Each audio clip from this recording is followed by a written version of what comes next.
Rain poured down like the sky had finally broken open. The city shimmered under flickering streetlights, puddles glowing red from passing taillights. Lena Ward ran barefoot down Fifth Avenue, her breath fogging in the cold air. Her white waitress uniform clung to her like wet paper, the name tag Lena half torn off. Her lip was bleeding. Again. Her husband, Detective Ethan Ward, wasn't far behind. She could hear him shouting her name, voice sharp and ugly through the storm. "Lena, you think you can run from me? You think anyone's gonna believe you?" She didn't answer. Every step hurt, her ribs screamed, her feet were sliced from broken glass, but she couldn't stop. If she stopped, he'd drag her home, and no one would ever see her again. The streets were almost empty. Every shop was closed, every window dark. The only light came from a strange building ahead, a restaurant she'd never noticed before. Its sign glowed soft gold through the rain, the Ecliptic. It looked expensive, all black glass and warm candles behind tinted windows. Luxury cars lined the curb despite the late hour. She didn't care. All she saw was an open door. She ran. The moment she crossed the threshold, silence swallowed the storm. The noise outside vanished. The rain, the wind, Ethan's voice, gone. It was like stepping into another world. The air inside smelled of wine and something metallic she couldn't name. Conversations stopped. Every head turned toward her, men and women in perfect suits and silk gowns, their skin pale as marble, eyes gleaming too bright under candlelight. She froze. A voice said softly. A woman appeared from nowhere, tall and calm, dressed in black. Her eyes caught the light like a cat's. "This is a private establishment. Do you have a reservation?" Please," Lena whispered, dripping water onto the polished floor. "I just need." The front doors slammed open. Ethan filled the doorway, tall and broad in his soaked police uniform, his badge glinting under the chandelier. His voice cracked like thunder. "Lena, get over here. Now." Every guest turned to look, not at him, but toward the back corner of the restaurant. Lena followed their gaze. A man sat alone at a table covered in black linen. His presence was impossible to ignore. He didn't move, but the entire room seemed to orbit around him. His suit was dark, perfectly tailored, and his hair gleamed like polished obsidian. His face looked carved, too sharp, too still. But his eyes, pale silver gray, met Ethan's like a predator sizing up his prey. Lena's heart stuttered. Every instinct screamed danger. But going back meant Ethan's fists. His cuffs. His smile. She couldn't go back. Ethan took a step forward, hand on his gun. "Lena, don't make me drag you." Her legs moved before her brain caught up. She walked straight across the room, past the stunned hostess, past the watching crowd, and stopped beside the man in the corner. He looked up slowly, curiosity flickering in his strange gray eyes. Lena's voice trembled. "Please. Hide me." For a moment, no one breathed. Then he smiled, slow and sharp. He stood, his movements smooth and deliberate, and turned to face Ethan. His voice, when he spoke, was soft, but it carried through the entire room.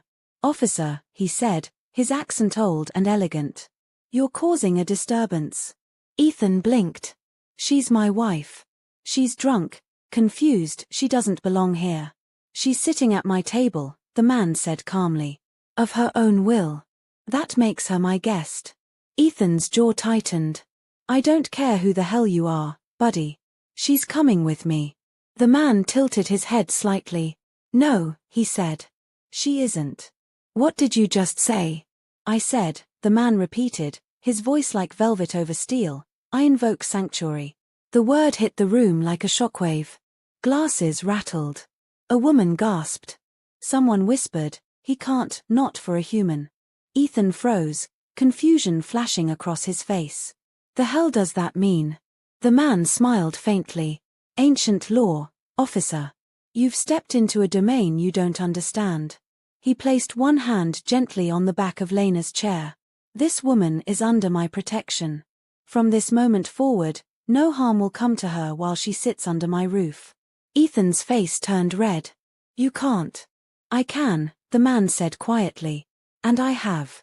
He turned to the room. "Witness it." Every guest, every pale, perfect stranger raised their glass in silent acknowledgement. The man looked back at Ethan. "She's mine now." The way he said it wasn't romantic. It was absolute. Ethan's hand dropped from his gun. For the first time in their marriage, Lena saw fear in his eyes. "This isn't over," he spat. "No," the man said softly. "It isn't." Ethan stormed out, the door slamming hard enough to shake the glass. The room exhaled. Conversations resumed in cautious murmurs. The man sat back down and gestured for Lena to do the same. He studied her with those impossible eyes. "Well," he said finally, "that was unexpected." Lena could barely breathe. Who are you?" He lifted his glass, the liquid inside too dark to be wine. "My name," he said, "is Draven Vale. And, for better or worse, you've just become my responsibility." Lena sat in Draven's office above the restaurant hours later, wrapped in a cashmere blanket that probably cost more than her monthly rent. The city was still soaked below them, but in here everything was still, too still. Draven stood by the window, speaking on the phone in a language that sounded like Latin twisted with something darker. He didn't raise his voice, but the tension in his shoulders told her everything. She had started something she didn't understand. When he hung up, he turned toward her. "Your husband has already filed a missing persons report," he said. "He's told the press you were kidnapped by a dangerous cult leader." Lena gave a hollow laugh. "That didn't take him long. He's efficient," Draven said. "But reckless." There was a knock. The woman from the restaurant, the one with cat-like eyes, stepped in. "3 news outlets have the story," she said. "FBI's been called. And the northern clans are demanding to know why you invoked sanctuary for a human." Draven's jaw tightened. "Of course they are. Thank you, Naira." She nodded, then gave Lena a look that was hard to read. "You've caused a political earthquake, sweetheart," she said before slipping out. Lena turned back to Draven. "What did I do exactly?" He studied her for a long moment before answering. "You asked for protection," he said. "And in my world, that's not something given lightly. Sanctuary is old law. It binds me as much as it shields you. So, I'm safe. For now," he said. "But the law forbids me from giving sanctuary to a mortal without council consent. That's problematic." Lena frowned. "You keep saying mortal like you're not one." Draven smiled faintly, showing just a hint of fangs. "Because I'm not." The room tilted. "You're joking." "I rarely joke," he said quietly. "I am vampire. Regent of this domain." Lena's throat went dry. "You mean like blood, fangs, bats?" "No bats," he said, amused. "And I prefer aged cabernet to fresh blood, when possible. But yes, Miss Ward. That sort of vampire." She stared at him, mind reeling. "So I asked a vampire to hide me from a cop." "Yes," he said, "and in doing so, you've declared war between species." Her heart sank. "You're saying, my husband's gonna start a war because I left him?" Draven looked at her steadily. "Not just because you left. Because of what you are." He moved to a small table and poured another glass of that too dark wine. He didn't drink it, just watched the liquid swirl. "My informants found something curious," he said. "Your blood. When I offered you sanctuary, the room reacted, even the air. I thought it was coincidence. It wasn't." Lena frowned. "What does my blood have to do with anything?" "Everything," he said. "You carry what we call the old strained bloodlines from before the schism, when humans and vampires coexisted under sacred oaths. That blood is resistant to compulsion. We can't control you." Lena blinked. "You mean like mind control?" "Precisely. Most mortals bend to our will with a glance. You didn't. You looked me in the eye and asked for help. No fear. No submission." "Oh, I was terrified," she whispered. "You hid it well." He smiled, but it didn't reach his eyes. "There are clans who would kill for that blood. Others would use it to enslave my kind. The fact that you exist unbound, unclaimed, threatens the balance we've kept for centuries." Lena gripped the blanket tighter. "So what happens now?" "Now," Draven said, setting down his glass. Now every vampire from here to Europe will want to find you. Some will want to protect you. Others will want to drain you dry. And you? She asked quietly. His expression softened just a little. I gave my word. Before she could respond, Naira burst back in, face pale. Draven. It's begun. What's begun? Lena asked. The hunters, Naira said grimly. 3 of their families just landed in the city. They're calling it a rescue mission. Lena's stomach dropped. Ethan. Your husband, Draven confirmed. He's aligned with them. Naira crossed her arms. Your little cop has powerful friends. The kind that burn vampires for sport. He wasn't supposed to know about this world, Draven muttered. The truce. He knows now, Naira said. And he's talking. Lena rose from her chair, anger flaring through the fear. He's using me again. He's doing this for the cameras. Draven met her gaze. He's doing it for control. Men like him only feel powerful when someone else is afraid. She swallowed hard. Then what do? We prepare, Draven said simply. Because when your husband comes for you, he won't come alone. That night, Lena lay awake in a guest room high above the restaurant. She could hear faint music from below, haunting strings, laughter too smooth to be human. Every shadow in the room felt alive. Her phone buzzed on the nightstand. Unknown number. Come home, Lena. Before he gets you hurt. You don't know what he is. Her heart stuttered. She showed the message to Naira when she came to check in. Naira glanced at it and exhaled. He's fishing, she said. Trying to make you doubt. Don't reply. He knows where I am. He always did, Naira said. But Draven's sanctuary holds. He can't touch you here. Not without declaring open war. Lena stared out the window. The city lights looked softer from up here, like a different world entirely. What if I started something that gets people killed? Naira hesitated, then said quietly, then let's make sure it's the right people. When Naira left, Lena whispered to the dark. What did I just walk into? From the floor below, faintly through the floorboards, she heard Draven's voice, calm, commanding, ancient. Prepare the council. If the hunters break the truce, we answer in kind. And then, quieter, almost to himself. She asked for protection. She will have it. Morning never truly reached Dravenvale's world. The sky outside the ecliptic was pale and washed out, but inside the walls were sealed against daylight, the air still thick with candle smoke and the faint copper tang of blood. Lena hadn't slept. She'd sat by the window for hours, wrapped in her blanket, trying to believe what had happened the night before was real. Every bruise reminded her it was. When the knock came, it wasn't loud, just firm, final. Draven entered the room, dressed in black again, immaculate as always. Only the faint burn mark along his jaw, sunlight, maybe made him look less than untouchable. They've called for an audience, he said. Who's they? The council. My kind don't take kindly to broken laws. Lena rubbed her eyes. You mean the law that says you can't protect humans? Exactly that one, Draven replied. They want answers. They'll expect me to revoke your sanctuary. And if you don't? He smiled without humor. Then I'll have more enemies than I can count. Naira appeared behind him, slipping a dagger into her belt. Enemies you already had, she muttered.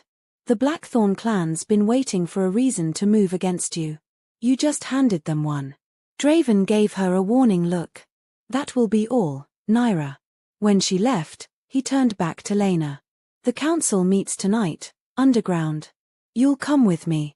Lena blinked. Me? They'll demand to see the human I risked everything for. They'll test you. I'd rather you be beside me than a rumor in their mouths. Her heart thudded. I'm not sure I'm ready for that. Neither am I, he said quietly. But here we are. The council chamber was nothing like Lena imagined. No coffins, no darkness, just a vast hall carved into stone, lit by thousands of candles that made the air shimmer like amber. Marble columns rose to a vaulted ceiling painted with old wars, vampires and humans side by side once, then tearing each other apart. Dozens of vampires stood in a semicircle, their faces too beautiful and too wrong all at once. Their eyes followed Lena as she walked in behind Draven. Some looked curious. Others looked hungry. A woman in gold stood at the center, tall and regal, skin dark and perfect. When she spoke, her voice echoed like a bell. Draven Vale, regent of the Eastern Domain, you invoked sanctuary for a mortal. Explain yourself. Draven inclined his head. Her name is Lena Ward. She was under threat of immediate harm. The law of sanctuary predates this council. It requires no approval. The woman's expression hardened. You know that law was made for our kind, not theirs. Murmurs rippled through the chamber. Draven didn't flinch. I interpreted it as it was written. You've put every vampire in danger, someone hissed from the crowd. The hunters are moving again because of her. Another voice, male, sneering. Humans are not our concern. Mortals die every day. Why risk us all for one? Lena stepped forward before Draven could stop her. Because I asked him, she said. The room went still. She felt Draven tense beside her, but she kept talking. I didn't know what he was. I just needed help. I wasn't trying to break your laws. The woman in gold studied her. And yet, you did. Her gaze flicked toward Draven. You've always believed yourself above rules, haven't you, Vale? Hiding behind poetry and old oaths. Draven's voice stayed calm. Cassandra, the pact protects the desperate. Mortal or not. That hasn't changed. Cassandra smiled coldly. Then perhaps the law should. A tall man with blonde hair stepped forward, voice dripping with disdain. Revoke sanctuary. Let the mortal return to her husband. She's already caused enough chaos. Lena's stomach turned. If she leaves this hall, Draven said, she dies within the hour. That's not our problem, the blonde vampire snapped. You're endangering us all because you're sentimental. Draven's eyes went silver for a heartbeat. Choose your next words carefully. Cassandra raised a hand. Enough. Her gaze shifted to Lena. Tell me, child, do you know what it means to be under his protection? I thought it meant I was safe, Lena said. Safe? Cassandra stepped closer. Nothing is safe in our world. His protection means your life is now a symbol, one that others will want to erase. Lena swallowed. Then I guess I'll just have to survive it. A faint smile tugged at Cassandra's mouth, but it vanished as quickly as it came. Brave, she said softly. Or foolish. She turned to the council. We will not revoke sanctuary tonight. But this matter is far from closed. The meeting broke apart in whispers and glares. When they were finally alone, Draven's control cracked. That could have gone worse, he muttered. Lena stared at him. That could have gone better, too. True, he admitted. But you spoke well. Cassandra respects courage. It might save us yet. He glanced toward the far door. Come. You should eat. You're pale.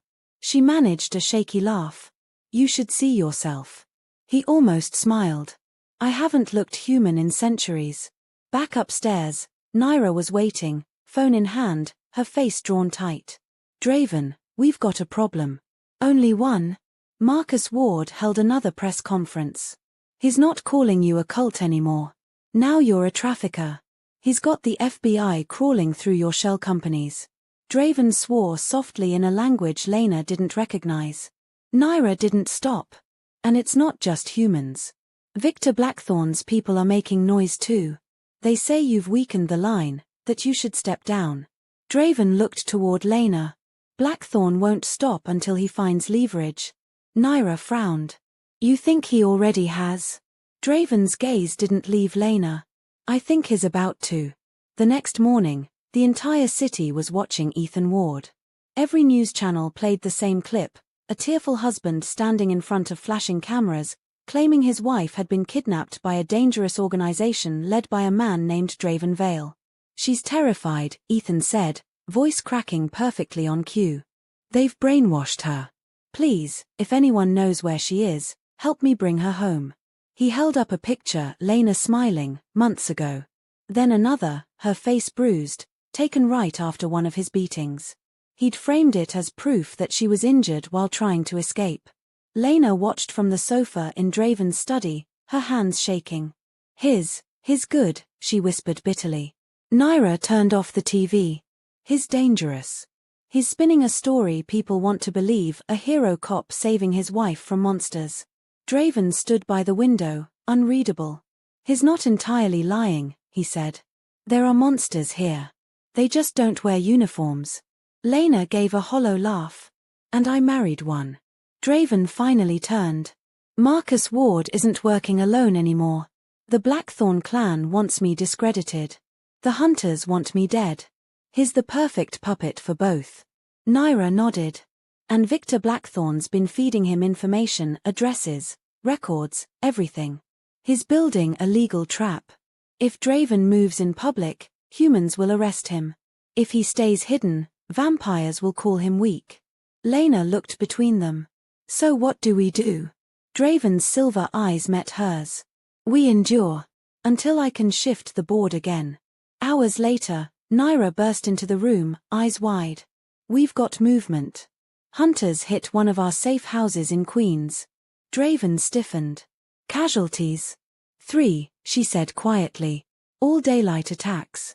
They had locations, schedules, everything. Lena's stomach dropped. They knew where to find them. Which means we have a traitor, Draven said coldly. Someone inside the court. Naira nodded grimly. I've already started checking communications. But this leak's too precise. They're feeding Marcus every step. Draven walked to the desk, picked up an ornate dagger, and turned it slowly in his hand. Then we flush them out. Lena hesitated. What if it's someone close to you? He looked up sharply. It always is.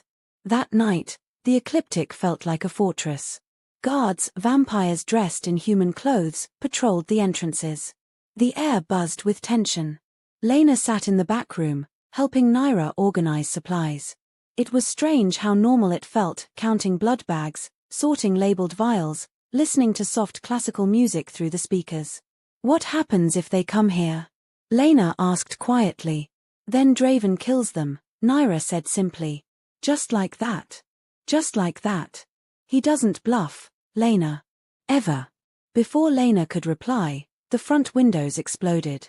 The sound was like thunder. Glass and flame rained into the room. Naira grabbed Lena and pulled her behind a steel counter as gunfire erupted. Hunters, Naira hissed. They found us. Lena peeked through the shattered doorway.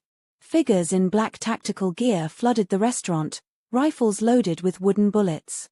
A voice boomed through a megaphone. Draven Vale. This is Detective Ethan Ward. We have a warrant for your arrest. Send out Lena, and nobody else has to die. Lena's blood went cold. He brought the police, she whispered. Half cops, half killers, Naira said grimly. Hold on. The temperature in the room dropped suddenly, sharp, unnatural cold that made Lena's breath mist in the air. The lights flickered. Naira's eyes widened. He's here. Then the lights died. Total darkness. Flashlights. Ethan barked. Beams of light cut through the black, too late. Something moved in the shadows, fast and liquid. One hunter screamed as he was dragged backward into the dark. Another fired blindly, hitting his own man. Lena could hear it, the sound of claws, of air splitting, of whispered words that weren't human. Draven's voice came from everywhere at once, layered, terrible. You came into my domain. You murdered my people. You broke the truce. Ethan's shout wavered. Show yourself, coward. Gladly. Draven dropped from the ceiling like a shadow turned solid, eyes burning silver. He hit the ground in front of Ethan's men and moved before their guns could rise. One motion, 2 fell. Another heartbeat, a third gurgled, thrown into the wall like paper. Naira grabbed Lena's hand. Stay down. The gunfire turned frantic. The hunters weren't fighting a man. They were fighting darkness itself. Draven appeared behind Ethan, his voice low. You should have stayed dead to me, Officer Ward. Ethan spun, firing point blank. The bullet passed through air. Draven's hand closed around his wrist. Bone cracked. Ethan screamed. You wanted monsters, Draven whispered. Here we are. He threw him across the room like a rag doll. The remaining hunters tried to regroup, but the darkness swallowed them again. When the lights finally flickered back on, it was over. 15 hunters lay on the floor, most unconscious, some unmoving. Ethan was pinned against the wall by black tendrils of shadow that pulsed and twitched like living chains. Draven stood in the middle of the wreckage, his suit torn, blood streaking his face and hands. He walked toward Ethan slowly. "I could kill you," he said softly. "I could make you beg. But I won't." Ethan glared at him, shaking. "She's mine." Draven's hand shot out, gripping his jaw hard enough to draw blood. "She was never yours." He let go. Ethan slumped, barely conscious.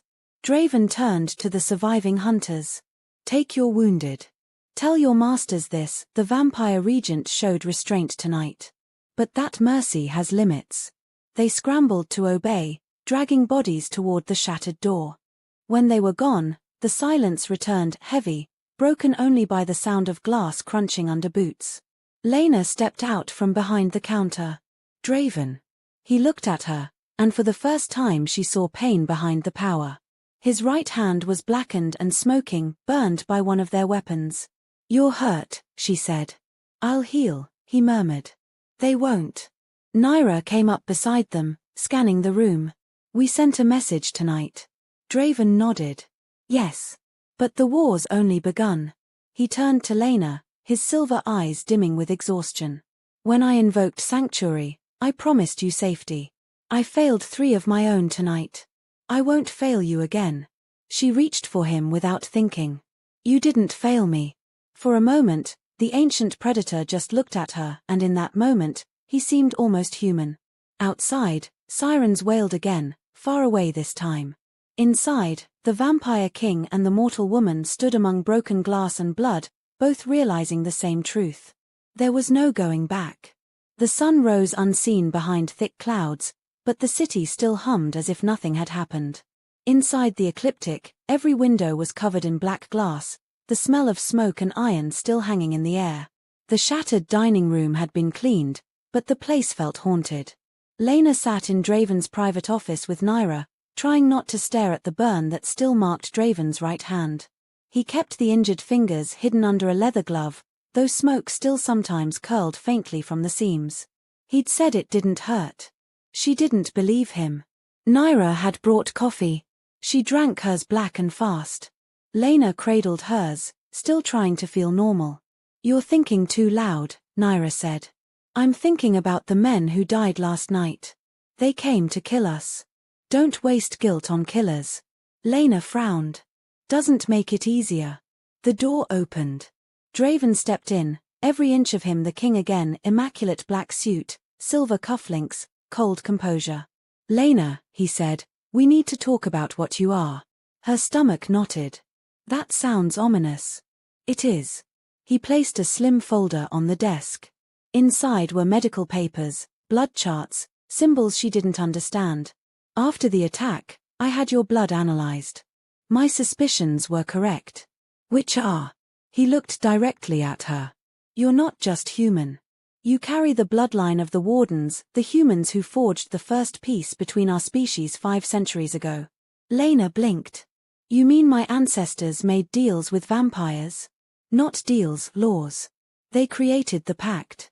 Your bloodline could command us once, compel truth, even end blood feuds. That power faded when humans turned on us." She stared at him. "You're saying my blood controls vampires?" "It resists us," Draven said. "It forces honesty. Cassandra tried to read your thoughts and failed. That hasn't happened since the Dark Ages." Lena shook her head. "I'm just a waitress. My biggest secret power used to be balancing 6 plates." Naira smirked. "Guess you're a legacy now." "This doesn't make me special," Lena said quietly. "It makes you dangerous," Draven replied.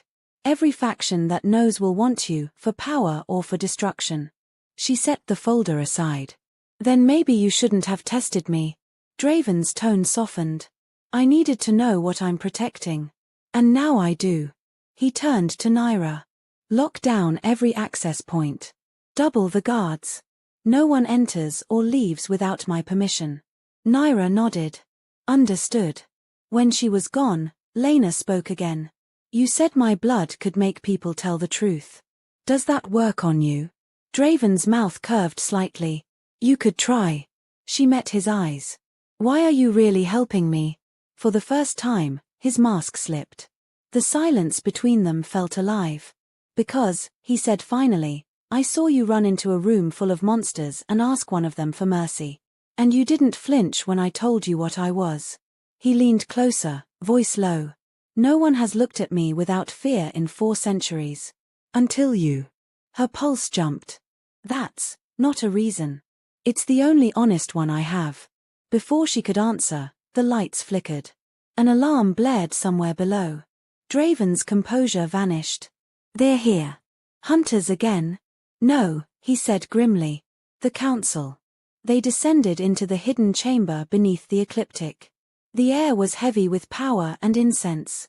When the great stone doors opened, half the council was already waiting. Cassandra stood at the center, arms folded, golden dress catching the candlelight. You didn't tell us the girl carries old blood, she said. Because you would have tried to take her, Draven replied. We have a right to examine her. You have no right at all. The murmurs rose into open argument. Cassandra slammed her hand against the marble table. Do you know what this means?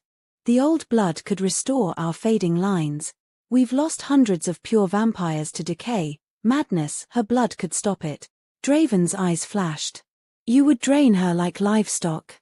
1 vial, Cassandra said softly. 1 drop could save dozens. Lena stepped forward. You can't have any of it. The room went silent. You forget your place, mortal, Cassandra warned. No, Lena said. I'm remembering it. You're supposed to be people, not predators. You talk about saving lives, but you mean feeding on them. For a moment, even the elder vampires looked uncertain. Draven's voice carried through the silence. You heard her. Sanctuary stands. Cassandra's gaze turned to ice. Then prepare yourself, Regent. Blackthorn has petitioned for challenge by blood. If he wins, the girl becomes his. Lena's throat tightened. What does that mean? Draven answered quietly, it means war, formal, ancient, and absolute. The following night felt heavier, as if the city itself could sense what was coming. Draven's mansion above the restaurant became a war room. Naira moved through corridors shouting orders to guards, while Draven stood before a map spread across the table, tracing invisible borders. Lena hovered near the doorway, unsure where she fit in. What happens if you lose the challenge? She asked finally. Blackthorn claims you, and my domain dissolves. Every vampire sworn to me will have to choose a new master. And if you win, then the council shuts up. For a while. He looked up. You should leave before it happens. She crossed her arms. You keep saying that. I'm still here. You don't understand the cost. Then explain it to me. Draven's jaw tightened. A challenge ends only one way, one of us dies. If he kills me, you're unprotected. If I kill him, I become the monster the humans already believe I am. So either way, I lose you. He blinked at her honesty. Then, almost too quietly, you might be the first person in centuries who'd care. Naira entered, breaking the moment. Sorry to ruin the brooding. We found something, Pierre's phone records. He's been texting an unknown number. Blackthorn, Draven said instantly. Probably. They're planning something before the challenge. Draven straightened. Then we strike first. Naira grinned. Finally. That night, they went hunting. Lena rode with them in the back of a black car that smelled of leather and ozone. The streets blurred by, wet and glowing. Draven sat beside her, silent. His reflection didn't show in the window. You don't have to come, he said. Yes, I do. I'm the reason this is happening. You're the excuse, he corrected. The reason is centuries of greed. Lena had been helping Naira catalog supplies again when the alarms erupted, deep, booming sounds that shook the walls. The smell of smoke hit seconds later. They're early, Naira cursed. Get to the vault. Before Lena could move, the front wall blew inward. Shards of glass sprayed across the floor. Hunters poured through the hole, men and women in black tactical armor, faces hidden behind visors. Naira pushed Lena down behind the counter. "Don't move until I say." Gunfire ripped through the air. The bullets didn't sound normal, they hissed, burning the air with the scent of wood and silver. Each shot that hit a vampire left smoke and blood in its wake. Lena crawled toward the hallway, heart pounding, the sound of combat echoing like thunder all around her. Through the chaos, she heard a familiar voice calling through a megaphone. "Draven Vale. This is Detective Ethan Ward. You're under arrest for kidnapping and murder. Hand over my wife, and your people live." Her breath froze. He was here. Naira's eyes darkened. He brought them himself. Then the lights went out. Instantly, the room plunged into blackness so thick it felt alive. The temperature dropped 20 degrees. The gunfire faltered. "Flashlights!" Ethan shouted. Beams of light cut through the dark, slicing over overturned tables and bodies. Something moved. Not footsteps, sliding, shifting, like smoke that could think. One hunter's light caught a flicker of it before he vanished into the dark with a scream. Another tried to reload. A shape appeared behind him, fast as breath, pulling him down. Lena pressed her hands over her ears. The sounds were too wet, too real. Then, from the darkness, a voice, calm, cold, layered like thunder through water. "You came into my domain." The hunters froze. "You murdered my people." A flashlight swung upward, shaking. The beam found him standing on the ceiling, eyes glowing silver white. "You wanted monsters," Draven said. "Here we are." He dropped like a shadow turned solid. The fight that followed wasn't a battle, it was a storm. Hunters fired wildly, bullets snapping through the dark, but Draven moved faster than light. He was everywhere at once, striking, vanishing, reappearing. The air itself seemed to bend around him, filled with streaks of shadow that obeyed his hands like living things. Naira fired her own weapon, a modified pistol that spat silver bolts. 2 hunters fell before they even saw her. Lena crawled behind a fallen table, watching chaos unfold. Every instinct screamed at her to run, but she couldn't. She couldn't leave him. Ethan's voice cut through the chaos again, shaking now. "You think this ends with me, Vale? I've got the whole city watching." Draven appeared behind him. "Then let them see." He grabbed Ethan's arm, wrenching the gun away, then threw him across the room. The wall cracked on impact. "You should have stayed gone," Draven said. Ethan groaned, clutching at his shoulder. "She's mine. She'll always be mine." "No," Draven said softly. "She's her own." Another wave of hunters crashed through the doors, carrying a metal cannon the size of a man. Naira's face went pale. "They brought a purifier," she yelled. The cannon fired a streak of silver fire that hit Draven square in the chest. The smell of burning filled the room. He stumbled, skin smoking. "Draven!" Lena shouted. He looked at her, eyes wide for just a moment. Then the pain seemed to fuel him. Shadows burst from the walls like living flame, snuffing out every light in the building. The purifier screamed and melted in its operator's hands. Hunters fell, convulsing, as darkness consumed the room. 3 minutes later, silence. When the lights flickered back, 15 hunters were down. Some groaning, others motionless. The air was thick with dust and blood. Ethan hung suspended against the wall, held there by Draven's shadows, his gun on the floor. Draven stood in the center of the carnage, breathing hard, smoke still curling from his burned skin. He walked slowly to Ethan. "I could kill you," he said. "But that would be a mercy." Ethan glared. "You think you've won?" Draven leaned close. "No. I think you've lost everything." He gestured toward the surviving hunters. "Tell them what you saw here. Tell them the vampire regent spared you. Tell them his patience is not endless." The shadows released Ethan, dropping him hard to the floor. "Get out," Draven said. They fled, dragging the wounded behind them. When the last door slammed shut, the silence that followed felt wrong, too deep, too final. Lena stood slowly, stepping over shattered glass. "Draven, you're hurt." He looked at her, the faintest smile breaking through the exhaustion. "I've been hurt worse." His chest was scorched, veins of silver crawling up his neck from the purifier burn. Naira moved to his side. "We need to get you below before sunrise." He nodded once, then turned to Lena. "Stay close. This isn't over." They carried him down to the catacombs beneath the restaurant, where the air smelled of earth and age. Draven sank into a chair carved from stone. His skin had gone pale as frost. Naira worked quickly, smearing a thick, black ointment over the burns. Smoke hissed from the contact. He didn't flinch. Lena watched, unable to move. "What happens if the wounds don't heal?" "Then he fades," Naira said flatly. "But he won't." Draven's eyes opened halfway. "You sound almost confident." "I fake it well," Naira replied. He managed a faint laugh, then looked at Lena. "You see now what protection costs." She nodded, tears threatening. "I never wanted anyone to die for me." "They didn't die for you," he said. "They died because the world needs a reason to keep believing in sanctuary. You just gave them one." Naira rose, wiping her hands. "We'll rebuild. But Blackthorn won't wait for the challenge now. He'll come before dawn." Draven's head lifted. "Then we meet him before dawn." Lena stepped forward. "You can't fight like this." He smiled faintly. "You'd be surprised what I can do when I'm angry." He stood, wavering slightly, and reached out.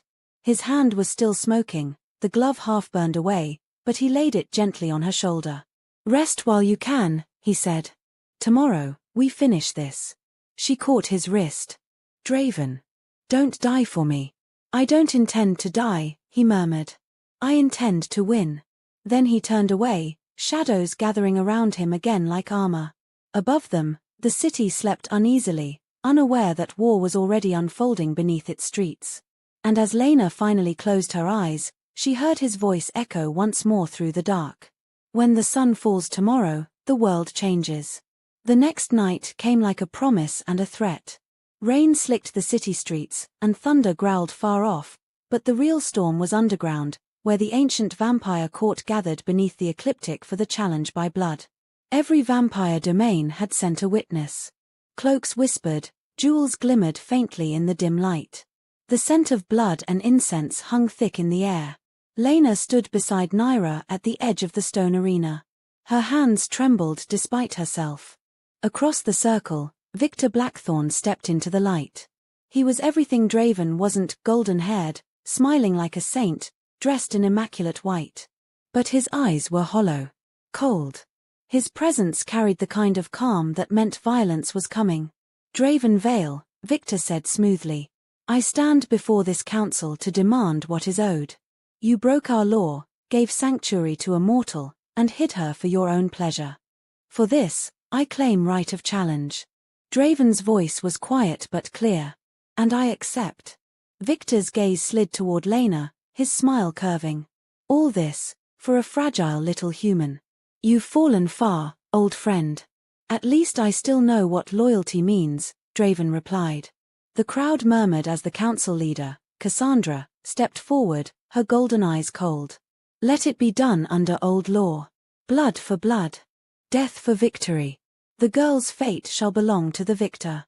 Lena's breath hitched. "Wait, my fate." Naira squeezed her arm. "Don't speak. It's binding now." Two swords were brought forth, ancient, curved blades etched with runes that shimmered faintly in the candlelight. Draven's hand hovered above his, and the shadows around him stirred like living smoke. Victor drew his own blade and smiled. "Shall we?" The first strike came like lightning. Victor moved fast, his sword gleaming. Draven parried, sparks flying. The sound of steel echoed through the chamber like thunder. Victor pressed forward, graceful and cruel. Draven's movements were heavier, more deliberate, his burned hand still stiff, but every blow he landed made the floor tremble. Shadows surged around him, striking when his body couldn't.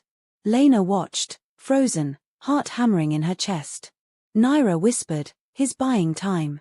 He's still too weak." Draven ducked another strike, countering with a sweep that nearly took Victor's head. Victor laughed. "Still strong, Vale. But not strong enough." He twisted, slashing Draven's shoulder.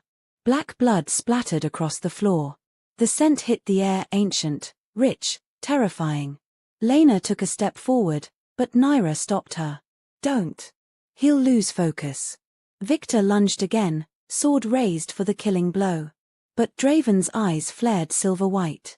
His shadows erupted, wrapping around Victor's arm like chains. You talk too much, Draven said, and ripped the sword from Victor's grasp. Victor staggered back, laughing breathlessly. Good. I was hoping you'd stop pretending to be civilized. Then he lifted his other hand. The runes carved into his skin began to glow red. Draven's face went still. You brought witchcraft into the challenge? Victor smiled, teeth gleaming. Old law never said I couldn't. The spell detonated. Red fire ripped through the chamber, flinging Draven backward. Shadows scattered. The ground cracked. Lena screamed. Naira pulled her down just as shards of stone flew past. Draven hit the far wall hard. For a second, he didn't move. Victor raised his sword again, his eyes burning with crimson light. Goodbye, old friend. But before he could strike, a voice cut through the chaos, strong, clear, unmistakably human. Stop. Every head turned. Lena had stepped into the circle.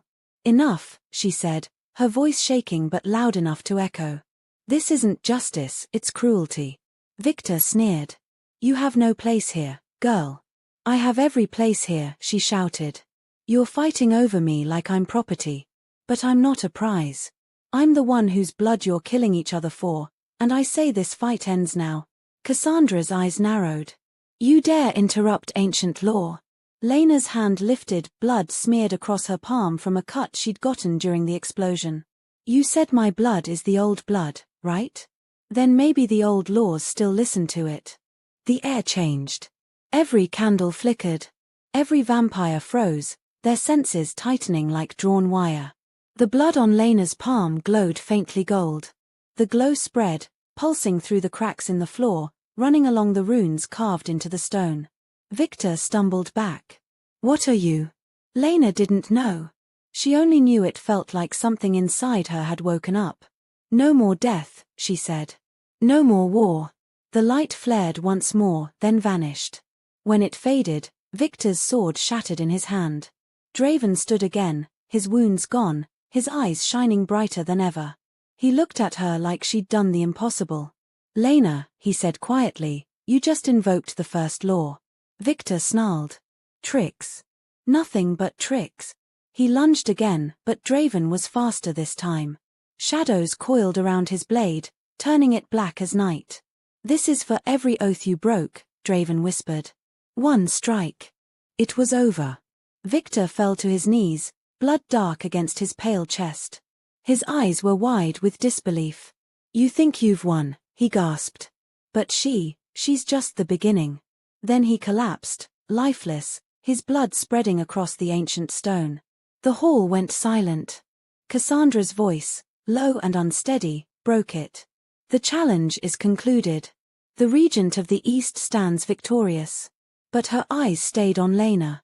Not with gratitude, something closer to awe. And fear. Hours later, the hall was empty except for them. The candles had burned down to nubs. Draven sat at the edge of the circle, Victor's sword lying broken beside him. Lena walked toward him, still trembling.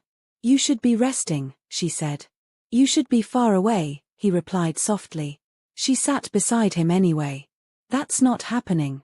He looked at her, truly looked, like seeing her for the first time. You don't understand what you did. You spoke the old words without knowing them. You changed the binding laws of our kind. Did I do it wrong? You ended a war, he said simply, and started something worse. She frowned. Worse. A world where they'll want you even more. She swallowed hard. Then I guess I stay under sanctuary. He smiled faintly. Sanctuary belongs to you now. Dawn rose pale and uncertain over the ruined city. The battle was over, but the aftermath had just begun. News had already spread through the vampire networks. Victor Blackthorn was dead, the ancient law of sanctuary had been reawakened, and the human queen had spoken the first law. Whispers called her the Bloodlight, half savior, half threat. Lena tried to ignore it. She walked through the wreckage of the ecliptic with Naira, who was already directing repairs. Half the building was gone, but the heart of it, the people, remained. They're scared, Lena said quietly. Good, Naira replied. Fear keeps them loyal. Lena gave her a look. That's not what I meant. I know. But this world runs on fear and respect. You just gave them both. They stopped when they saw Draven standing by the shattered window upstairs, staring out at the city. His clothes were torn, his expression unreadable. You look like you haven't moved since last night, Lena said. He didn't turn. I haven't. You won. Shouldn't that mean something? Winning means burying another friend, he said. It means starting from ashes again. She came closer. Then let's build something from them. That made him glance at her, silver eyes softer than she'd ever seen. You'd help me rebuild a world that hates you. Maybe that's exactly why I should. He studied her face. You don't understand how dangerous that is. Neither did you when you gave me sanctuary, she said. We're even. He almost laughed, a quiet, tired sound that somehow felt like sunlight. Naira stepped in, breaking the moment. Council's calling an emergency session. Cassandra wants both of you there. Both? Lena asked. Why me? Because they're terrified of you, Naira said. And terrified things call meetings. The council chamber looked smaller this time. The firelight felt colder. Cassandra stood at the center, flanked by elders. Her voice was calm, but her hands gripped the edge of the table. Draven Vale, she said, the challenge has been witnessed and sealed. Victor Blackthorn's death is lawful. But there remains the matter of the human. Lena stepped forward before Draven could speak. I have a name. Cassandra's lips twitched. Indeed you do, Miss Ward. And now, you have power. I didn't ask for it. Power rarely waits for permission, Cassandra said. Your blood reawakened a bond our kind thought lost. The old sanctuary, the first law, it responds to you. Lena frowned. And that's a bad thing. For some, yes, Draven said quietly. It means you can command vampires who swore the old oaths. Even Cassandra. Even me. Gasps rippled through the room. That's not true, Cassandra hissed. Prove it, Draven said. For a moment, no one breathed. Then Lena said softly, almost uncertainly, stop. Cassandra froze mid-step. Her golden eyes widened, panic flickering. She couldn't move. Lena's hand flew to her mouth. I didn't mean. Draven touched her shoulder gently. Release her. Lena whispered, let go. Cassandra staggered back, breathing hard. The old blood commands. The prophecy was true. Draven's expression hardened. Then the world just changed. Cassandra straightened, her calm returning. Very well. The council recognizes Lena Ward as bearer of the first bloodline. Under her word, sanctuary becomes law once more. She looked at Draven. Keep her alive, Regent. Or none of us will be. After the council dispersed, Lena stood in the empty chamber, still shaken. I didn't want this, she said. Draven smiled faintly. Neither did I. But the world rarely asks what we want. What happens now? Now. He looked toward the distant city lights. Now we build something better or burn trying. She met his eyes. Together. He nodded. If you'll have me. Lena stepped closer, feeling the weight of everything, the blood, the fear, the strange power humming in her veins, and smiled faintly. I think I already do. Draven's silver gaze softened. He took her hand gently, bringing it to his lips. Then let's begin. Outside, dawn finally broke over the skyline. The first real sunlight in days spilled through the cracks of the ruined city, touching broken glass and blood-stained marble alike. And somewhere, deep below, in the shadows that ruled the night, something ancient stirred, watching the birth of a new order, one that would not bow to fear again. The age of sanctuary had begun. The world above the ecliptic didn't know it yet, but the balance between human and vampire had already shifted. Beneath the city, power moved like water, quietly filling new cracks and breaking old foundations. It started with whispers. First came word from the southern clans, vampires refusing council orders, claiming allegiance not to Cassandra or Draven, but to Lena Ward, bearer of the first bloodline. Then came disappearances, couriers gone missing, messages intercepted. Old allies began to vanish into the dark. And finally, someone set fire to a bloodhouse under Draven's protection. Dozens burned. By the time the flames died, the fragile truce that had held the council together was gone. Lena stared at the blackened remains from the safety of a car window. The smell of ash still hung in the air, thick and sour. "They did this because of me," she whispered. Draven sat across from her, his expression carved from marble. "They did this because power makes cowards brave. Don't take credit for their fear. You don't get it, Draven. They're dying because I opened my mouth." He leaned forward, his eyes catching the faint light. "You spoke truth into a corrupt world. That doesn't make you guilty. It makes you dangerous and necessary." The words should have comforted her. Instead, they felt like chains tightening. Back at the mansion, Naira was waiting, pacing the corridor. Her blade was already unsheathed. "2 more attacks," she said. "One on our supply lines, one on the archives. And Cassandra's calling for a full audit of your holdings. She wants proof that you haven't turned against the council." Draven's jaw tightened. "She wants leverage. And she's not alone," Naira continued. "Half the elders are backing her now. They say the bearer's power threatens the secrecy of our kind." Lena frowned. "So what, they want to lock me up?" Naira didn't answer. Her silence said enough. Draven stepped closer to Lena, his voice low and calm. "They won't touch you. Not while I still draw breath." "You can't fight all of them," Naira warned. "Not forever." "I don't need forever," he replied. "I need time." Naira exhaled. "Then you'll have it. I've already set plans in motion."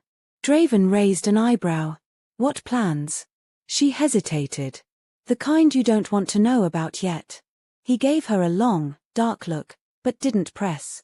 When she was gone, Lena turned to him. "She's hiding something." "She always is," he said quietly. "That's why she's still alive." He poured a glass of wine, dark, almost black, and handed it to her. "Drink. You'll need your strength." "For what?" "For what comes next," he said. "The council won't come at us in the open. They'll use whispers, betrayals, small wounds that bleed you dry. We answer in kind." "That sounds like politics." "In our world," Draven said, "politics is just war with slower knives." Later that night, Lena wandered the upper halls, unable to sleep. The moonlight filtered through stained glass windows, painting red and blue shadows across the marble floors. She paused outside a half-open door. Inside, Draven stood before a mirror. His reflection was faint, almost ghostly, as though he only half existed in this world. He was shirtless, and the burn from the purifier still marred his chest, a scar that refused to fade. He touched it absently, as if testing the boundary between pain and memory. "You should rest," she said softly. He turned slightly, caught off guard. "You move too quietly. You think too loudly," she countered. A faint smile touched his lips. "I didn't think vampires reflected at all." "We don't," he said. "Not really. What you see is just the echo of who I was." "And who was that?" He met her gaze in the mirror. A man who believed the world could be ruled by honor. She stepped closer. "And now? Now I know better." Lena hesitated, then reached out, brushing her fingers over the scar on his chest. "You bleed like we do. You're not as untouchable as you think." "No," he said, his voice low. "But I'm much harder to kill." He caught her hand gently, lowering it, but didn't let go. "Don't lose yourself in this, Lena. Power isn't something you carry, it's something that carries you. Then maybe it's time I learn how to steer it." Their eyes held for a moment too long. Then footsteps echoed in the hall. Naira appeared, her face tight. "We have company." "Council?"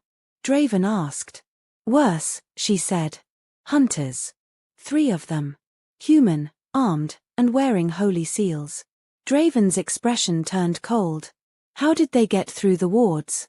Naira hesitated. "Someone invited them in." The realization hit like ice. Inside betrayal. Again. Draven's eyes flicked to Lena. Stay with Naira. No heroics. Where are you going? To remind them whose city this is. He vanished in a blur of black mist. Downstairs, the intruders were already moving through the halls, men in armor etched with holy symbols, carrying weapons that gleamed faintly with blessed silver. The leader, a scarred man with sunburned skin, moved like he'd done this 1,000 times. Draven materialized behind him, voice soft as silk. You should have stayed in your churches.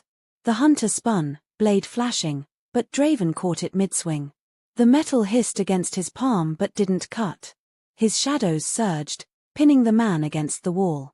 How did you enter this place? He demanded. The hunter smiled through broken teeth. Your witch opened the door. What witch? The one who serves you. Naira. Draven's grip faltered for a fraction of a second, enough for the man to twist and plunge a hidden dagger into his side. Light flared. Draven staggered back, snarling as the holy mark burned through his skin. The other hunters raised their weapons, chanting in unison. Draven's shadows swarmed, killing the first two instantly, but the leader escaped in the confusion, sprinting up the stairs. Toward Lena. Lena heard the footsteps before she saw him. She grabbed the nearest thing she could, a silver candle holder, and held it like a weapon. The hunter rounded the corner, smiling. You're the girl. Stay back, she warned. You've caused quite a mess. My bosses want you alive, but I'm not picky. He lunged. She swung wildly, the silver striking his arm and sizzling. He hissed, pulling back. Little witch. Before he could recover, Naira appeared behind him, blade flashing. One quick strike, and the man crumpled. Lena gasped. He said you let them in. Naira's eyes went dark. He lied. Did he? If I wanted you dead, I wouldn't send amateurs, Naira said. But someone's framing me. Draven appeared at the top of the stairs, blood trailing down his side. His face was pale but calm. She's telling the truth. He kicked the hunter's body aside. This isn't random. They knew exactly where to strike. Whoever's helping them is still close. Naira wiped her blade. Then we start hunting ghosts. No, Draven said quietly. We start hunting gods. Lena frowned. What do you mean? He looked at her, eyes silver and hard. The hunters work for the church. But the church works for something older, something that remembers your bloodline. Lena's throat went dry. You mean? The ones who wrote the first law, Draven said. The old gods. And they want it back. By midnight, they were on the move. Draven led Lena and Naira through an underground tunnel that stretched beneath half the city. The air smelled of damp stone and iron. Faint runes glowed along the walls, pulsing like a heartbeat. Where are we going? Lena asked. To the source, Draven said. The hunters didn't come alone. They came from the cathedral. The one that's been abandoned for years. Abandoned to humans, he said. Not to them. As they neared the end of the tunnel, Lena began to hear it, faint chanting, echoing through the stone. The words were old, older than Latin, twisting through the air like smoke. They emerged into what had once been a church crypt. Dozens of candles burned on the floor, surrounding a circle of blood. In the center stood 3 priests in white robes, their eyes black as ink. One of them looked up. Welcome, Regent. You're just in time. Draven's face turned to stone. Who are you? Servants of the first flame, the man said. Guardians of the true law. He smiled at Lena. And you, child, you carry what is ours. The blood of the pact. Lena stepped back. You mean my ancestors? We mean the bond they stole, the priest said. The power that once belonged to us. Return it, and peace will follow. Draven moved between them. You'll have to go through me. The priests raised their hands. Light flared, blinding white. Draven staggered as invisible force slammed him to his knees. Shadows dissolved around him like mist under the sun. Naira lunged, but the second priest whispered a word, and her body froze mid-motion, eyes wide. Lena stood alone. You can't fight us, the lead priest said gently. You were born to serve us. No, she said, her voice shaking.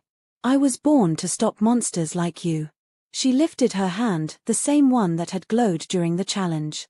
The blood on her skin shimmered faintly again. You invoke the old power, the priest whispered. But you don't know how to control it. Then I'll learn now. The ground trembled. The candles flickered, then exploded in bursts of golden light. The priests staggered back, screaming as their robes caught fire. Draven rose, the pressure around him vanishing.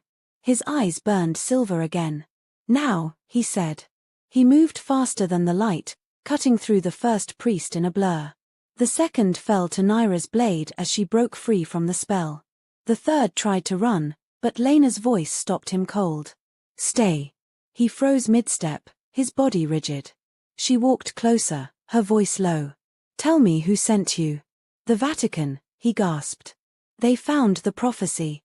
They know you can end the divide. They want your blood to do it their way.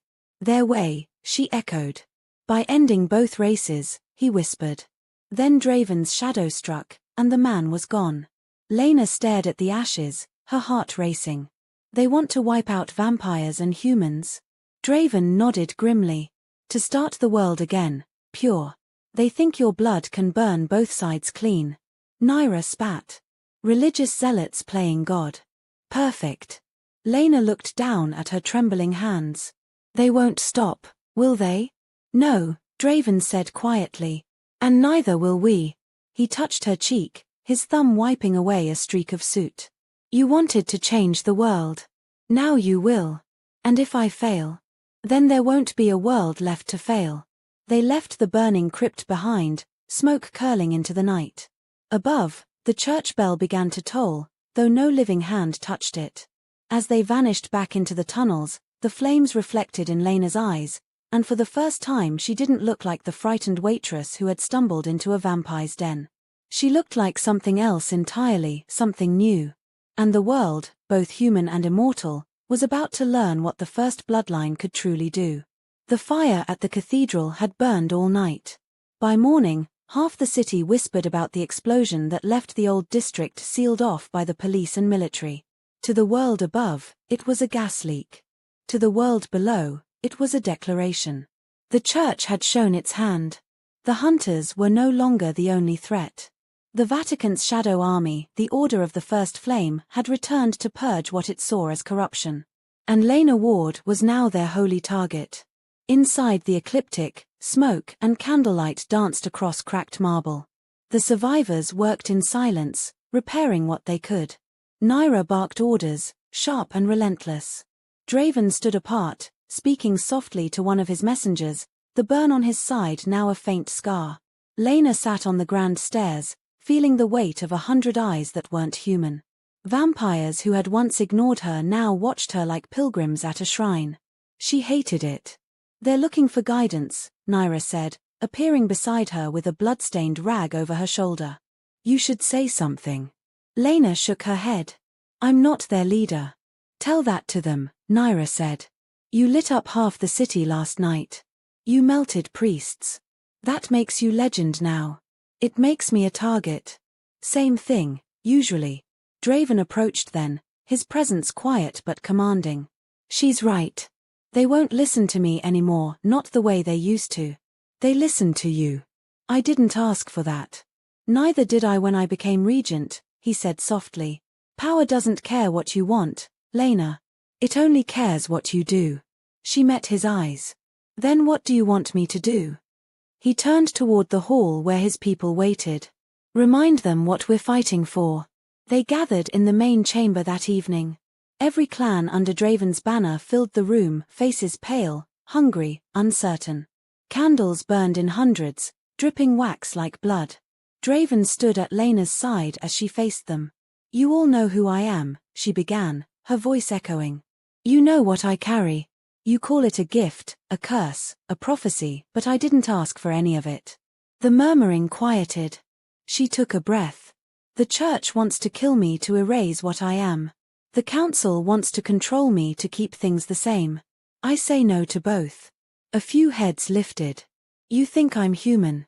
You think I don't belong here. But I've seen what both sides do in the dark. And I've seen what happens when people forget mercy. I'm not here to rule you. I'm here to make sure neither world burns the other again. Her words fell like sparks. Slowly, one vampire bowed his head. Then another. Then more. Draven's eyes never left her face. You've just declared independence, he said quietly when the crowd began to disperse. Do you know that? Maybe it's time someone did. The council will call that treason. Let them. He smiled faintly. I think you might actually win this war. Only if you stand beside me. Always, he said. Later, in his office, the candles had burned low. Rain tapped softly at the windows. Lena leaned against the desk while Draven studied maps of Europe and Asia, territories once held by his kind. The church has safe houses across the continent, he said. If they've truly revived the order, they'll use the same networks they did centuries ago. Smugglers, relic hunters, mercenaries. How do we stop them? We don't, Naira said, entering the room with a grim smile. We cut off their head instead. She dropped a folder onto the table. Inside were photographs, grainy images of a pale man in priest robes, eyes silver and cruel. Who is he? Lena asked. Archbishop Valin, Naira replied. Head of the order. Used to be mortal, until the church gave him something that wasn't holy. Draven's expression darkened. He's not just a priest. He's a hybrid, half human, half vampire. A walking contradiction. The church made him to hunt us better. So what's the plan? Lena asked. We kill him before he calls the next crusade. They left the next night. A small convoy of cars slipped out of the city under cover of rain. Lena sat between Draven and Naira in the back seat, a black hood pulled over her head. The highway lights blurred by like falling stars. Where are we going? She asked. Italy, Draven said. Where the church began. Valin hides in the catacombs under the Vatican itself. That's suicide. That's strategy, he corrected. They won't expect us to come. She looked at him, half in disbelief. You're insane. Possibly, he said, smiling faintly. But you'll have to be too. Naira chuckled from the front seat. Welcome to immortality, sweetheart. The flight was silent. Draven arranged everything, private jet, forged papers, routes no human authority could trace. Lena tried to rest, but her dreams were restless flashes of fire, shadow, and silver eyes watching her through stained glass. When she woke, they were already descending into Rome. The city was a maze of lights and ghosts. Every church bell that rang felt like a warning. Draven led them through narrow streets until they reached a courtyard near the Tiber, where an unmarked chapel sat half buried in ivy. This is it. Lena whispered. The entrance, Draven said. The rest is below. They moved inside. The air was thick with incense and dust. A cracked altar hid a stairway leading down into blackness. Naira went first, her blade drawn. If I die down here, she muttered, bury me somewhere fancy. You'd hate heaven anyway, Draven said. Damn right, she smirked. The tunnels beneath the chapel stretched for miles, catacombs lined with bones and fading murals. Torches burned along the walls, lit by someone who clearly expected visitors. At the end of one corridor, heavy doors stood open, revealing a vast chamber that looked more temple than tomb. A massive cross hung upside down over a pool of black water. Runes glowed faintly on the walls. And in the center stood Archbishop Valin. He was tall and lean, his skin white as marble. His eyes shimmered between gold and silver, like light couldn't decide which side to obey. A faint smile played on his lips. Draven Vale, he said, voice smooth as honey. The heretic king himself. And the girl who carries God's blood. I was beginning to think you'd never come. Draven stepped forward, sword drawn. We're not here to talk. Then you came to die, Valin said. With a wave of his hand, the water rippled and dozens of figures emerged from it. Hunters, armored in silver. But their faces were wrong, pale, fanged. Lena's stomach turned. What are they? Abominations, Draven said. Half-blood soldiers. Valin's smile widened. The perfect blend of faith and hunger. They serve neither heaven nor hell, only purpose. Then let's end their purpose, Naira said, and fired. The room exploded into chaos. Draven moved like shadowfire, cutting through the half-bloods with inhuman speed. Naira fought beside him, a blur of steel and motion. Lena ducked behind the altar, blood pounding in her ears. Valin raised a hand. The air shimmered, and Draven froze mid-strike, pain twisting across his face. "Did you think your tricks could work here, Regent?" Valin's voice echoed. "This is sacred ground. The shadows answer to me." Lena stepped out from behind the altar, shaking but defiant. "Then maybe it's time you met the light." She cut her palm, letting blood drip onto the floor. The moment it touched the runes, they flared gold. The cross above them trembled. Valin's head snapped toward her. "What are you doing? Ending this?"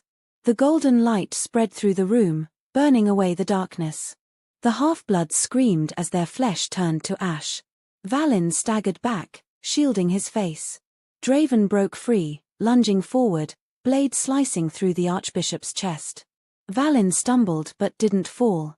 Blood that looked like liquid sunlight spilled down his robes. "Fool," he hissed. "You think you can kill faith?" "No," Draven said. "But I can kill the man who twisted it." He drove the sword deeper. Valin gasped, eyes wide. "The blood, it's calling." Then his body dissolved into smoke and light, vanishing into the air. Silence followed. The pool turned clear again, reflecting the golden glow from the runes. The air smelled like rain. Naira leaned against a pillar, panting. "Please tell me he's dead." "For now," Draven said. He turned to Lena, whose hand still glowed faintly. "You saved us again." "It wasn't me," she said quietly. "It was the blood." "Same thing." She looked at the fading light. "If he comes back." "He will," Draven said. "But next time, he won't find us waiting." They returned to the surface as dawn broke over Rome. The sun painted the ruins of the chapel gold. For the first time in days, the air felt clean. Lena looked at Draven. "What now?" "Now we go home," he said. "And prepare for the storm his death will bring." Naira sighed. "Because nothing's ever simple with you two." "Simple is boring," Draven said, smiling faintly. As they walked away, Lena glanced back at the smoking chapel. Somewhere deep below, she could almost feel Valin's voice still whispering through the stones. "You carry the light that will burn the world." And for the first time, she wondered if he might be right. They returned to the city by nightfall. The ecliptic's reconstruction had already begun, though the air around it felt heavier, more watchful. Word of Valin's defeat had spread, but not everyone believed it. Inside, Draven met with his lieutenants while Lena watched from the balcony. The weight of what they'd done pressed on her chest like armor she couldn't remove.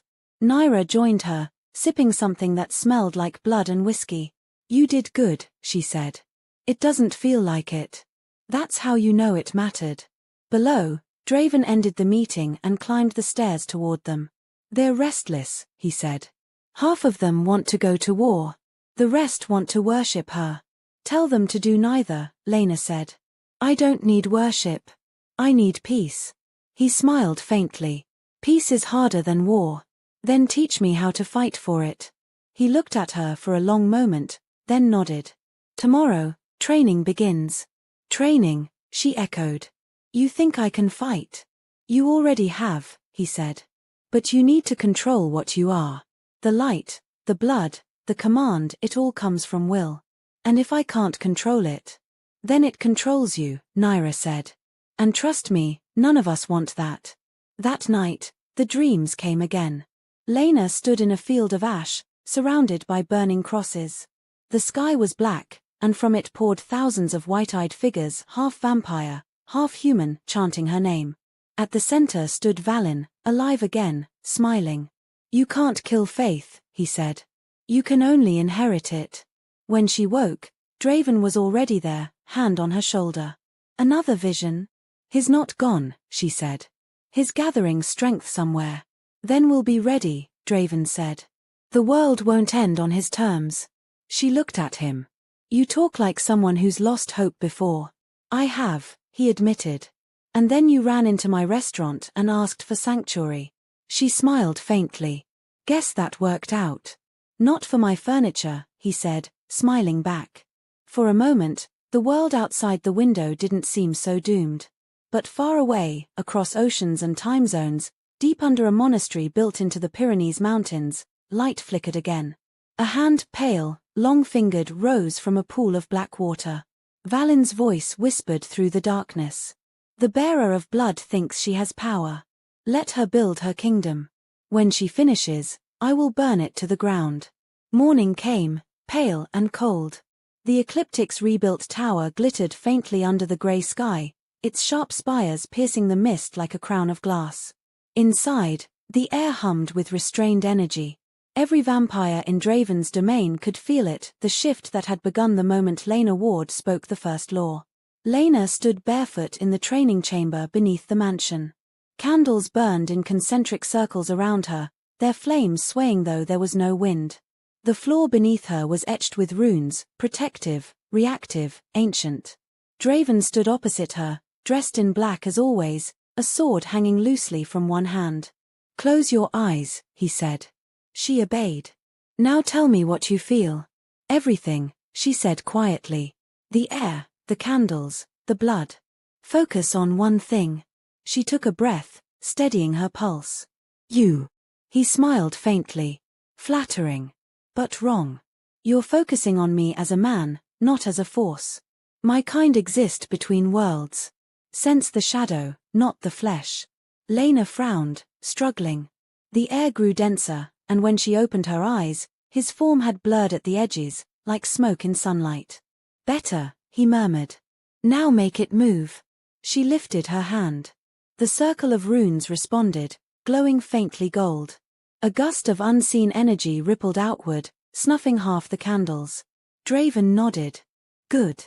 Again." She repeated the motion, stronger this time.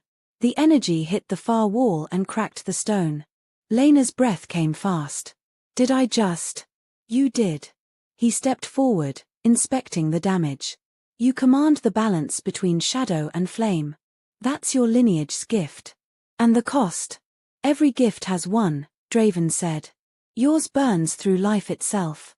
Use it too freely, and it consumes you from the inside." Lena swallowed. "So basically, don't explode." "Essentially," he said dryly. Naira's voice cut through the quiet as she entered the chamber. "She's doing better than I expected. Thought she'd set the whole place on fire by now." "She nearly did," Draven said. "Progress," Naira smirked. Lena lowered her hand. "How long until I can actually defend myself without burning out?" "Depends on how much you're willing to bleed," Draven said. "Power answers to pain." She gave a weary laugh. "Of course it does." He studied her, expression unreadable. "You're stronger than you know, Lena. But you're still fighting like a human. Stop fearing what you are." "And what am I exactly?" "Something new," he said. Later, she stood in the courtyard, drenched in sweat. The world had gone quiet except for her heartbeat. Every time she called the power, it came faster, hotter, alive. And every time, she felt it clawing at her, asking for more. Draven watched her from the balcony, his expression thoughtful. Naira joined him, arms crossed. "She's changing," Naira said. "You see it, don't you?" "Yes." "You think it's for the better?" He didn't answer.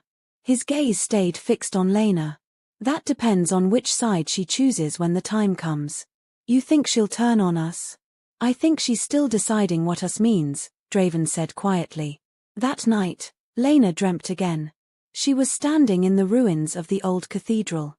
The air smelled like ashes and salt.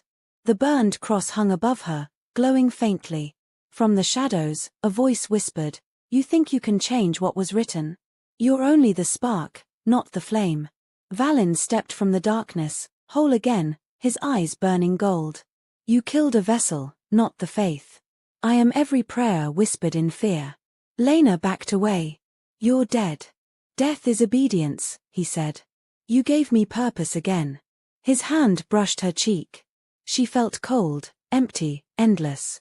Then his words filled her mind, "If you truly want peace, burn everything that divides." She woke screaming. Draven was already there, pulling her upright, his voice steady but urgent. "Lena, look at me." Her skin was hot. Light glowed beneath it, faint but growing. "He's in my head," she gasped. "Valin, he's alive. He's not alive. He's anchored." "Your power opened something in him, gave him a thread to hold on to. Then cut it." "I can't," Draven said. "Only you can. The bond runs through the bloodline." Her light flared brighter, blinding white.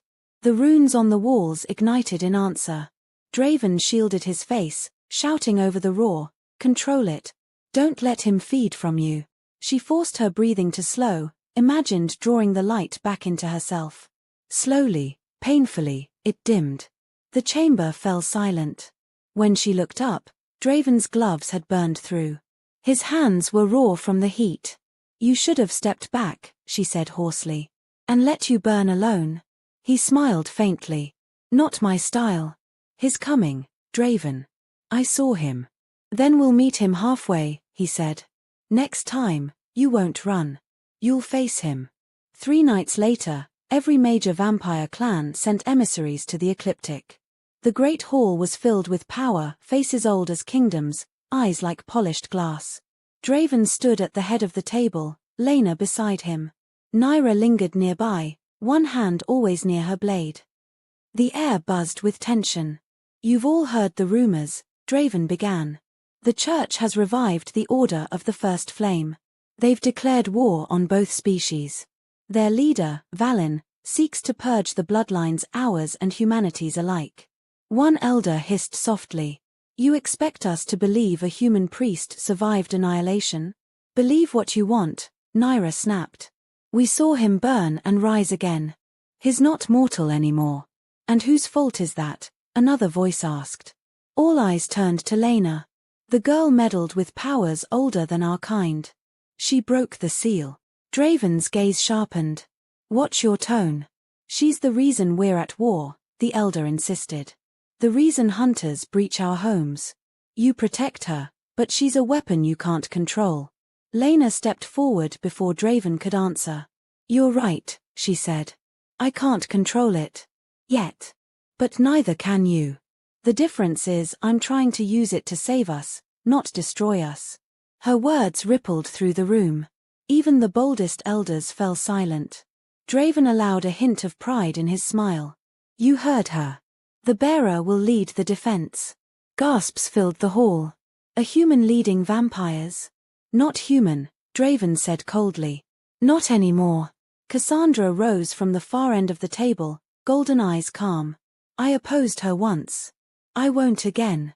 The prophecy spoke of a bridge between bloods, a bearer of both light and shadow. "Perhaps this is her." Another voice snarled, "And what if it isn't?" Draven's shadow rose subtly, filling the room with chill. "Then I'll bury the mistake myself." Silence.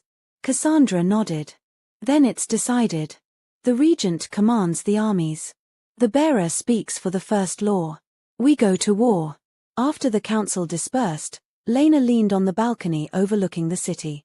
Below, neon lights pulsed through the fog. It almost looked beautiful again. "I didn't mean to start a war," she murmured. Draven joined her, the faint scent of smoke clinging to his coat. "Wars rarely start with intention. They start with fear. And end with fire." He looked at her. "Maybe this one ends differently. You believe that. I believe in you." His hand brushed hers. For once, she didn't pull away. "When this is over," she said softly, "what happens to us?" "If we survive?" "Yes. Then we stop surviving," he said. "And start living." For a moment, neither spoke. The world below them moved on, cars, lights, mortals unaware of the storm about to break. Then Naira appeared, grim and restless. "You two can flirt later." The scouts found movement north of the river. Hunter convoys, 5 trucks, maybe more. They're closing in. Draven straightened. "Mobilize the sentinels. Prepare the lower tunnels." "Already done," she said. "But there's something else. They're carrying banners." "Whose?" Naira hesitated. "The Vatican's. And the church isn't alone." Draven's eyes narrowed. "Who else?" "Humans," she said. "Hundreds. Civilians who think they're joining a holy crusade." Lena's heart sank. They're using innocents as shields. As fuel, Draven corrected. They'll burn them to feed Valin's resurrection. Then we can't attack, she said. We'd kill them. If we don't, he rises stronger, Nyra snapped. Pick your poison. Lena turned to Draven. There has to be another way. There is, he said quietly. You. At midnight, Lena stood in the center of the war room, surrounded by maps and flickering screens.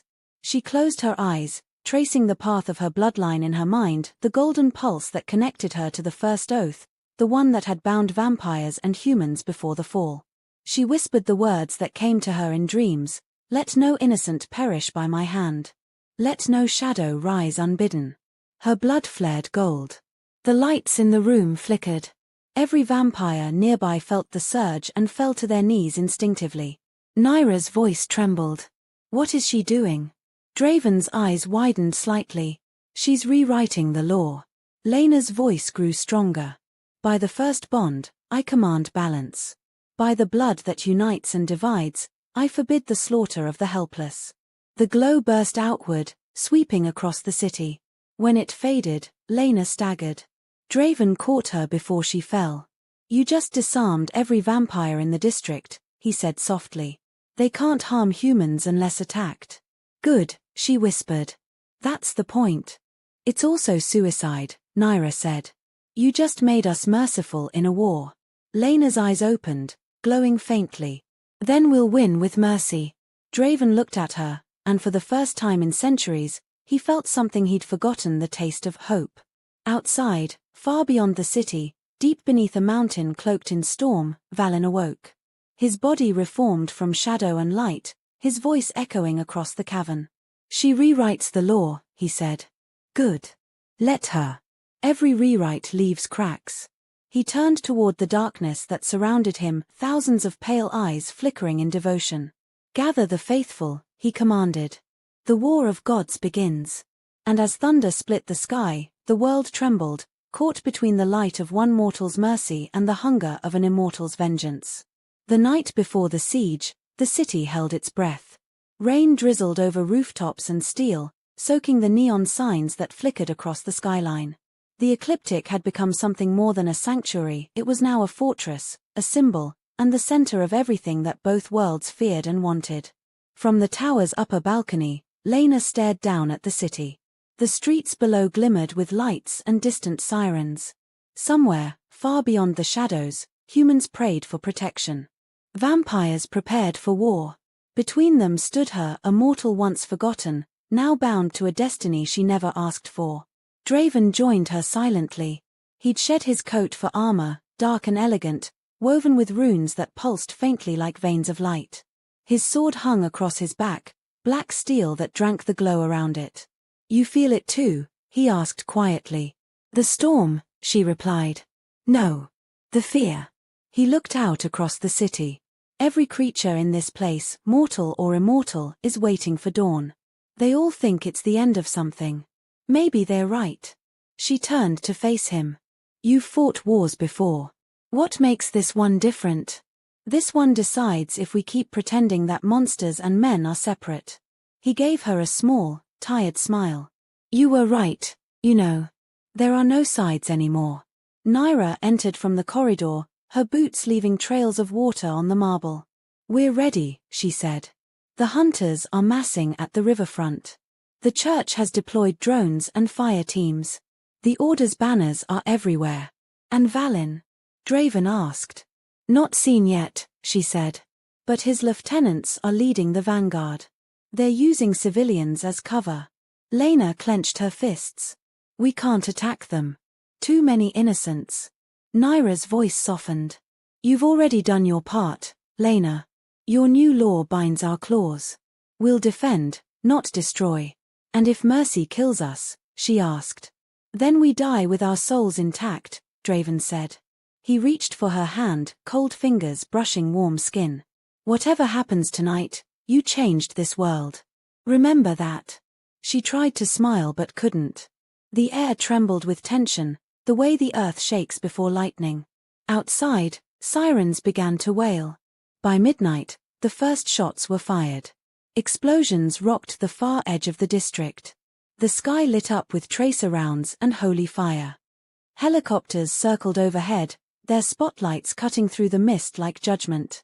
The church had come not as priests, but as conquerors. The vampires held their ground in silence. Draven moved through his lines, giving orders with calm precision. His soldiers, pale figures in armor forged from shadow, obeyed without question.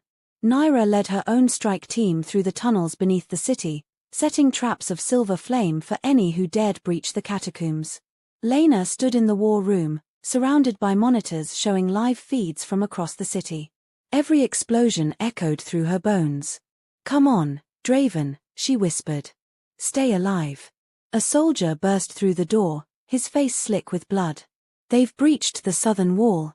We can't hold them." Lena's heart froze. She turned to the window, far in the distance. A column of fire rose where the market district once stood.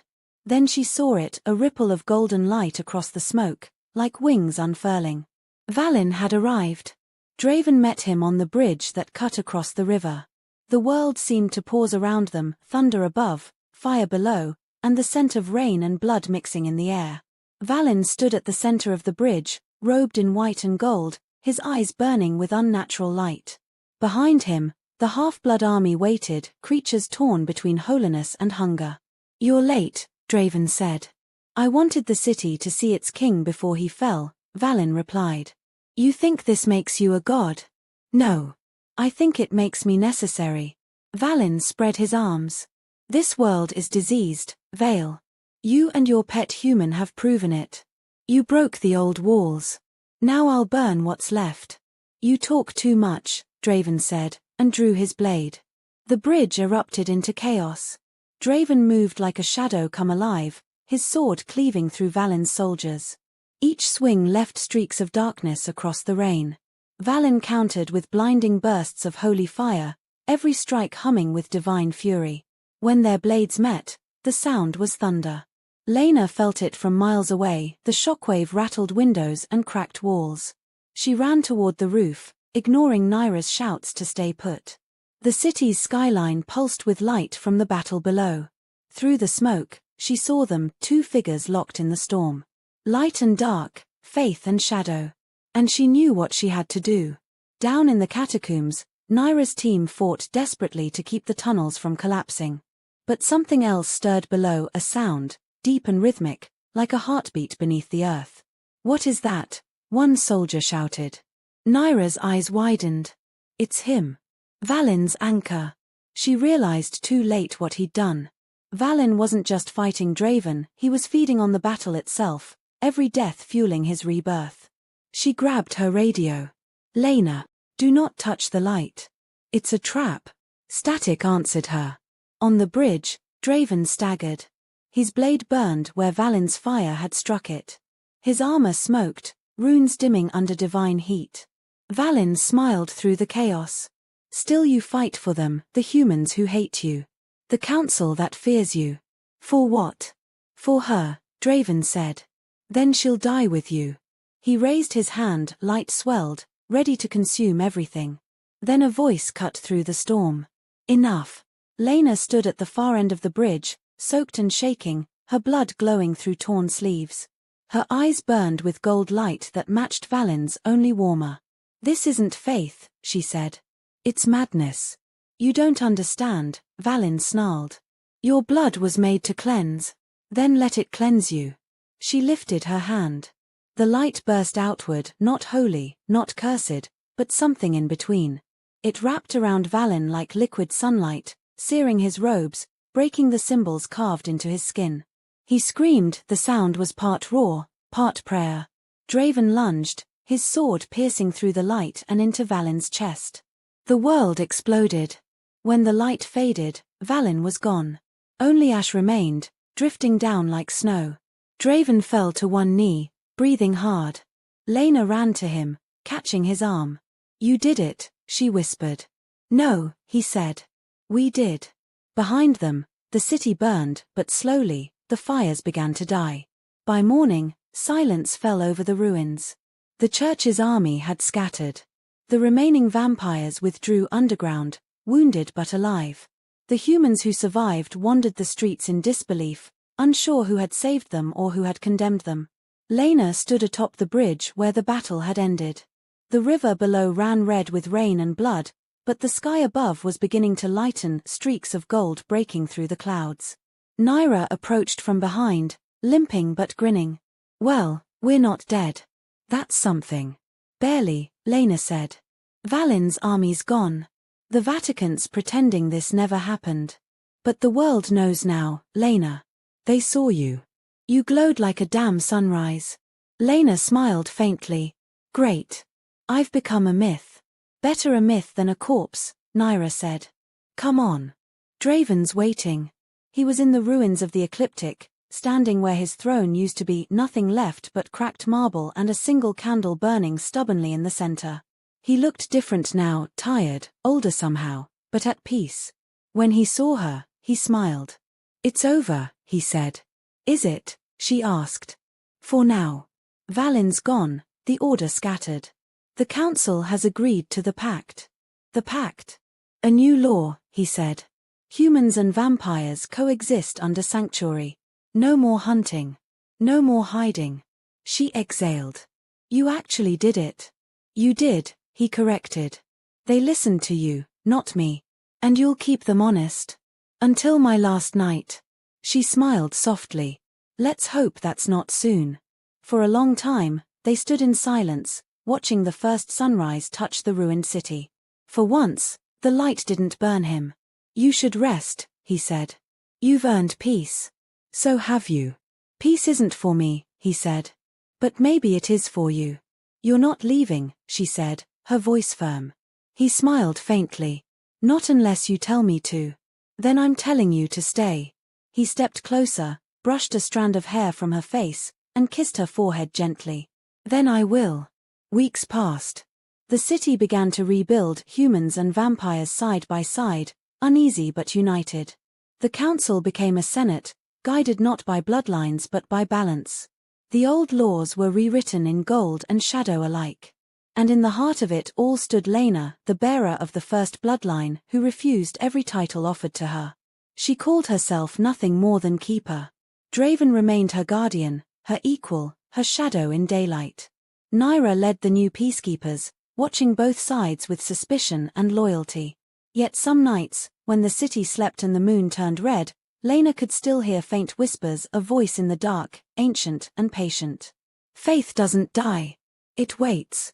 She'd wake from those dreams with her hands glowing faintly, and Draven would be there, always. "He's not gone," she would say. "Neither are we," he'd answer. Months later, the two of them stood once more at the river bridge, now rebuilt in marble and light. The world around them had changed. Children played in streets where hunters once marched. The air no longer smelled like smoke. "Do you think it lasts?" she asked. "Nothing lasts," he said. "But this will endure long enough for them to remember why it mattered." She smiled. "You sound almost human." "Don't insult me," he said, but his eyes softened. They stood there as the sun climbed higher, neither burning nor hiding. For the first time since the world began, light and shadow stood side by side, not enemies, not saviors, but equals. And far below, in the deep places where the old gods slept, something stirred again, not with rage this time, but with curiosity. Perhaps, it thought, this new creation deserved to live. If you think the story ends here, you're wrong. Drop a like, leave a comment with your theory, and subscribe before the next dawn breaks, because Valin's whisper isn't gone, it's only waiting.